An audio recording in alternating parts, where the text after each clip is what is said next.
It's time to play those percentages, guys, and we start tonight with a question we've been following up on every week. Chances Sam Bradford wins the Heisman Trophy. He had a huge night last night in Kansas City.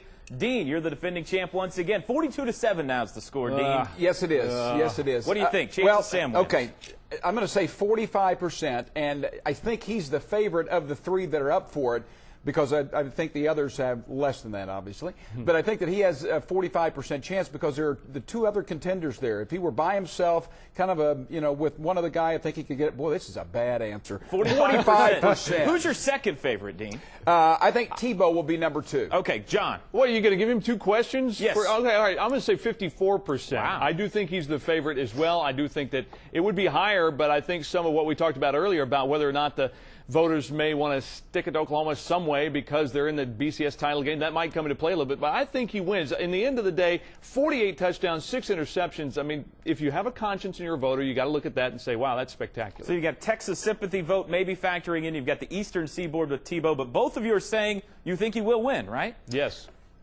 Dean, you're saying you think I'd he will win. say he's the favorite of the three, but I'd only give him a 45% chance. Go figure that out. But you think he will win. Okay. Chances that Texas will win the AP National Championship. Will we have split national champions this year? Will Texas win the AP crown? John? I say 7% chance. In other words, you look at the rosters. Is it John Childs that wears number 7 for Texas? They've got about as much chance of winning that AP National Championship as Childs does of unseating Colt McCoy before their bowl game. That's a reach. Dean? 1%. Don't ever count Mac out. If Oklahoma wins, that's the only 1%. It would be a miracle and a sham. But if Florida wins, they've got no chance. All right, let's talk back to the Big 12. You know, if Sam Bradford leaves, Colt McCoy, if Graham Harrell and Crabtree all leave, OSU's got almost everybody coming back. Chances OSU wins the Big 12 next year. Dean? Well, I say 10%. Texas will be favored when they play in Stillwater. OSU will play a really good Oklahoma team in Norman, so that'll be a challenge, and then you would have to go on and play in the Big 12 championship. Really good players, but I think a 10% chance based on history is what I will go 10%. with. John? I'll go a little bit higher. I'll go 24%. You can tie that directly to another number, Kendall Hunter, because he'll come back next year, and he will give them that extra added dimension that a lot of teams didn't have that the Cowboys faced this year. Not every team they played, but a lot of teams didn't have that. He made a big difference. Big number, John. Running game. 24%. That's a 1 in 4 chance almost. Yeah. Chances Michael Crabtree, the outstanding receiver from Texas Tech, returns next year. He's a redshirt sophomore. He can go if he wants to the NFL draft. John? And can I go ahead and continue the number theme, Toby? Please do, because we're not tired of it at all. 5. Just go ahead and retire the number. His dad tells the Dallas Morning News we haven't made a final decision yet. And then he tells the Texas Tech website that he is definitely coming back. That tells me he's gone.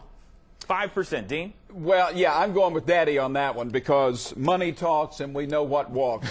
I say 10%, though. That's the same percentage chance I give Texas Tech of winning a Big 12 championship. Both of you say that Crabtree is gone, basically. Kind of a morbid way to end today. I think you guys picked out this question. No, we did not. Chances Chad that McKee. O.J. Simpson, who is going to serve a minimum of 9 more years in prison, chances he serves the rest of his life in jail. Who came up with this question? Chad McKee. Dean. Not me. George Burns, Methuselah, and Bob Hope. What do they have in common with O.J. Simpson? They will live forever. All of those guys, and O.J. will not die in jail. What was that answer? Methuselah. He'll live forever. Oh, okay, John? I'm gonna give him a it percentage, Dean? Yes, Okay, 32%. John? Yeah, here I was going to have 32, and then I happened to peek and I saw 61% chance that I got to say, anybody he's that 61 years old. You go from 32 to 61. Well, he's 61 years old. Anybody that can work Methuselah into an answer deserves another victory. Dean, congratulations. Thank you, 43-7 now, I believe.